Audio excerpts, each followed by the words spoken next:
Thursday night in central Tehran. And inside this unmarked, nondescript building, a special event is underway.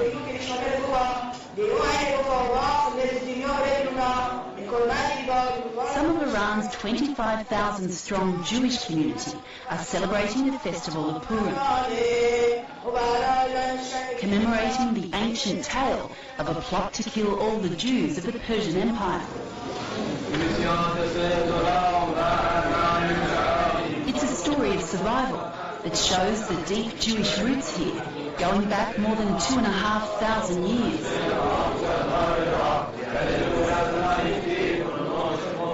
ایران در واقع وطن فرهنگی یهودی‌ها هستش. خیلی جالبه که آثاری که ما در ایران داریم از فرهنگ و تمدن یهودی حتی از آثاری که در اسرائیل هم هستش بیشتر. For almost 30 years, though, Iran's Jewish community has lived in an Islamic state.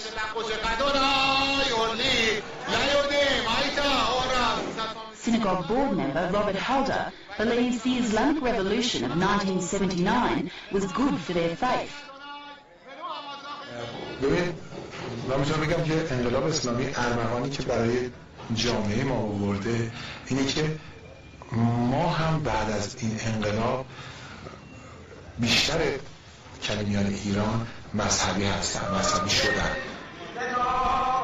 در کنار یک محیط مذهبی بودن بسیار راحت‌تر میتونه آدم مذهب رو قبول بکنه تا یک محیطی که مذهبی نباشه.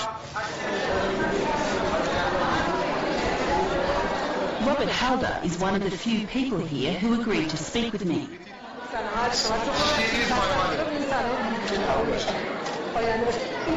Iranian Jews prefer to keep a low profile and are uneasy about foreign journalists constantly asking what it's like to live in an Islamic state.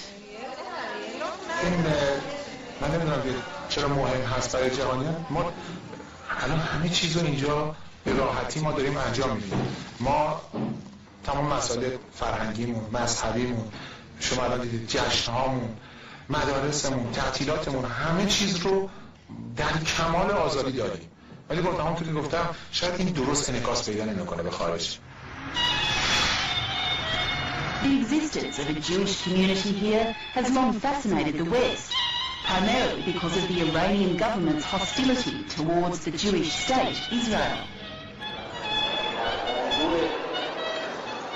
And Iranian Jews recently came to international attention when President Mahmoud Ahmadinejad described the Holocaust as a myth. For Iran's only Jewish member of parliament, this was too much. Maurice Metamet describes himself as Iranian first and a Jew second, but felt compelled to speak out. بهشون بفهمید که در زمانی که آقای احمدی نژاد به عنوان ریاست جمهور ایران تکذیب کرد و نفی کرد تراژدی بزرگ هولوکاست را، من با صدور بیانیه‌ای که در سطح جهان پخش شد اعتراض کردم به این بیانات، چرا که ریاست جمهور ایران اقدام کرد به نفی و تکذیب یک تراژدی که میشه گفت بزرگترین تراژدی تاریخ بشری بوده و من همون موقع اعلام کردم که این یک توهین بسیار بزرگ به تمامی یهودیان در سرتاسر دنیا بوده.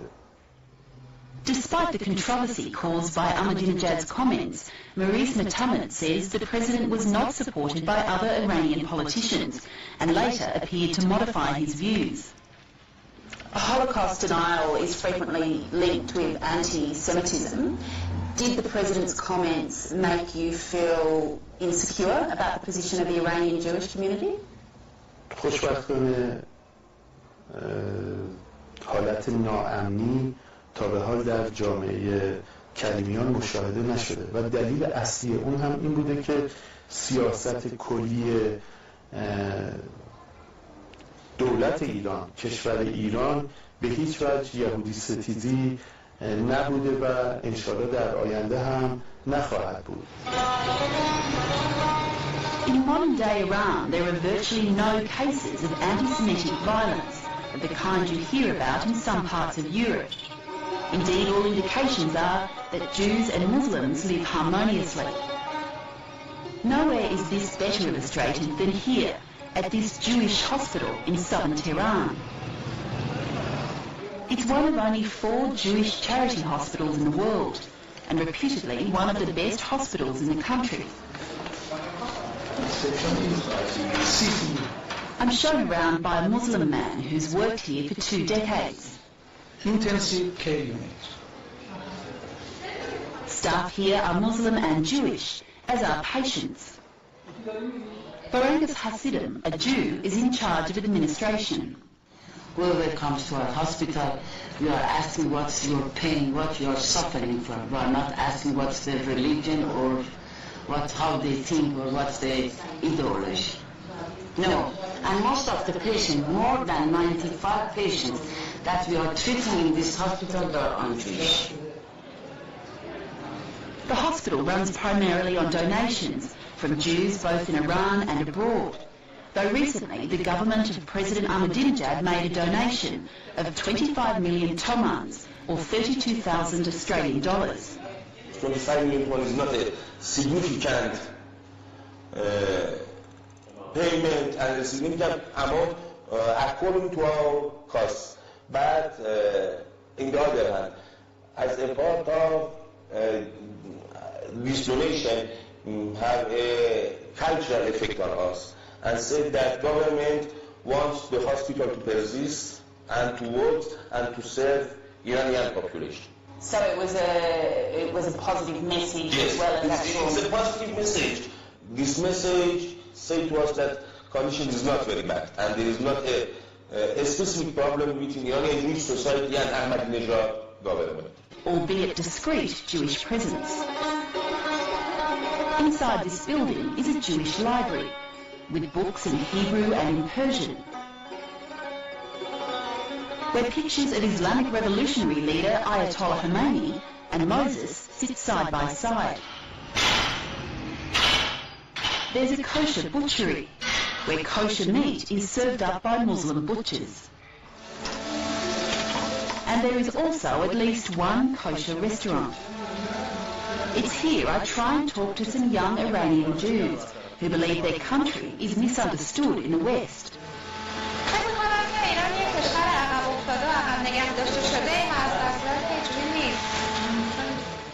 But before we get too far, our interview is stopped by a member of the Jewish community.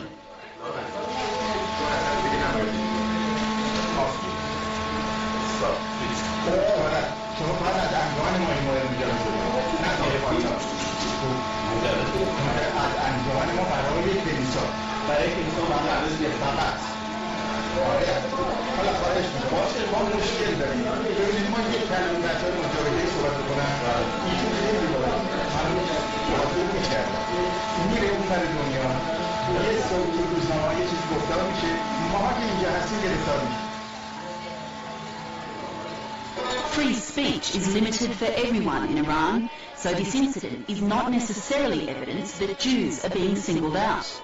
However, a US State Department report has noted that Jews here are reluctant to talk about mistreatment, fearing government reprisal.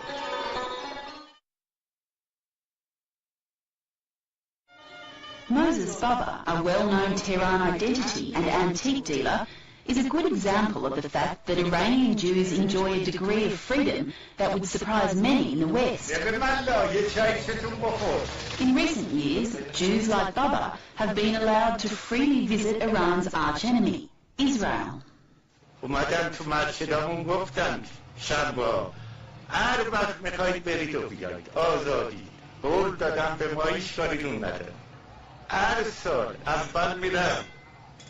اول میرم ترکیه اسرائیل بعدش میرم امریکا بعدش دوباره میام ترکیه میام ایران. While many Iranian Jews are now travelling freely, statistics show that the number leaving for good is actually falling. Despite the fact he has children and grandchildren in Israel, Moses Baba says he isn't going anywhere. برای که من ایران رو دوست دارم به خدا هر وقت برم اونجا 20 روز میمونم، میام اینجا فوری. یه مسلمانای خوب هست که تو دنیا از خوبی نی، برای یه مؤمنان خدا پرستن احترام میذارن.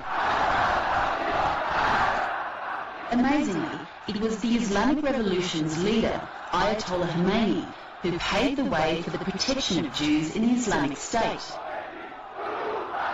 Harun Yashai is a Jewish community leader who was in contact with Khomeini back in 1979.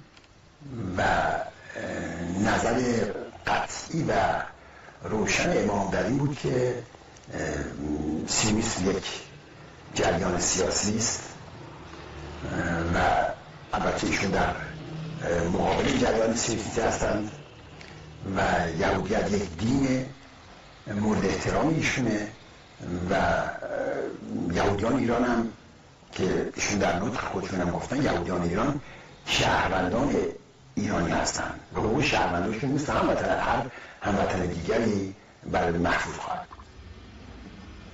Iranian Jews have certainly fared better than some other religious minorities in Iran, such as the Baha'i.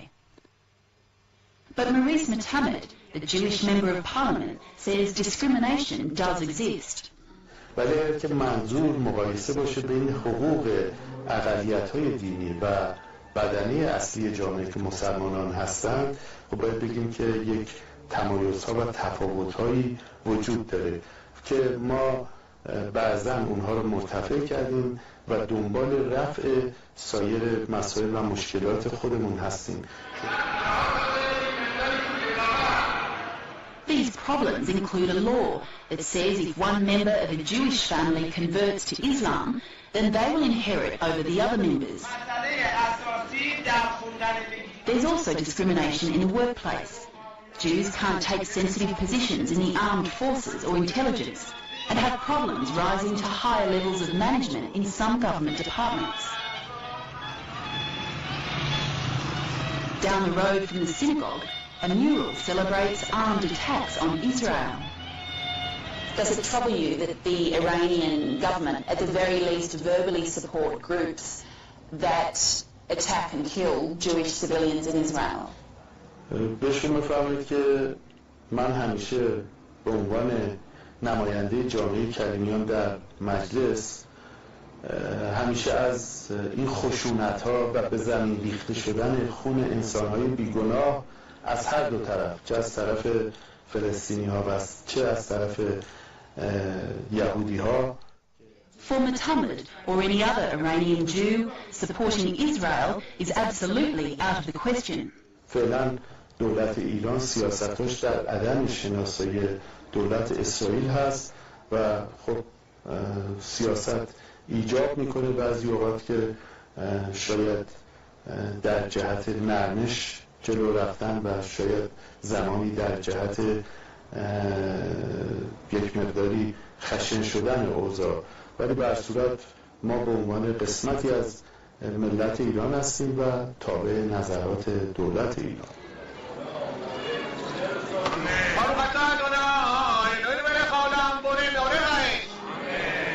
Perhaps to Westerners used to the scenes of conflict between Jews and Muslims in Palestine, the concept of Jews living happily in a Muslim state is a strange one. But here in Iran, it doesn't appear unusual.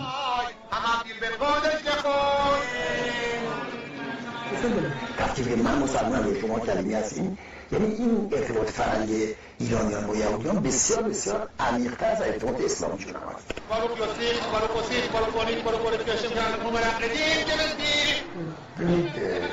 نقطه توافق یهودیت، حالا باز به معنی جداییسم، با اسلام بسیار نزدیکتر است با سایر ادیان.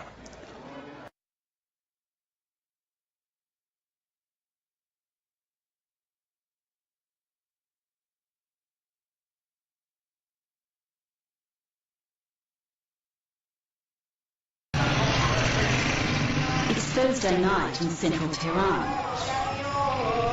and inside this unmarked, nondescript building, a special event is underway.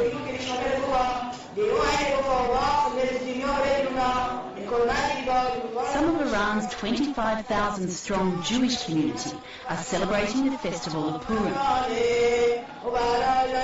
commemorating the ancient tale of a plot to kill all the Jews of the Persian Empire. It's a story of survival that shows the deep Jewish roots here, going back more than 2,500 years.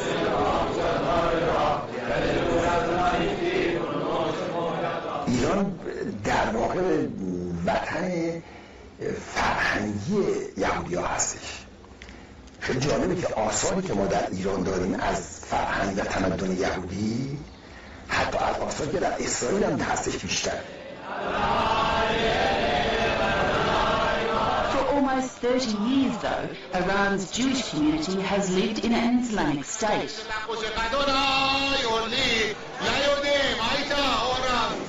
Synagogue board member Robert Halder believes the Islamic Revolution of 1979 was good for their faith. ببین، من میتونم بگم که انقلاب اسلامی ارمغانی که برای جامعه ما آورده اینه که ما هم بعد از این انقلاب بیشتر کلمیان ایران مذهبی هستن، مذهبی شدن. در کنار یک محیط مذهبی بودن بسیار راحت‌تر میتونه آدم مذهب رو قبول بکنه تا یک محیطی که مذهبی نباشه. Robert Halder is one of the few people here who agreed to speak with me.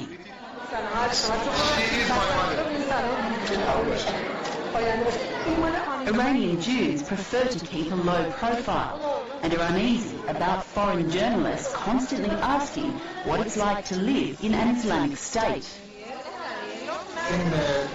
من نمیدونم چرا مهم هست برای جهانیان. ما الان همه چیز رو اینجا به راحتی ما داریم انجام میدیم. ما تمام مسائل فرهنگیمون، مذهبیمون، شما الان دیدید جشنهامون، مدارسمون، تعطیلاتمون، همه چیز رو در کمال آزادی داریم. ولی همونطور که گفتم شاید این درست انعکاس پیدا نمیکنه به خارج.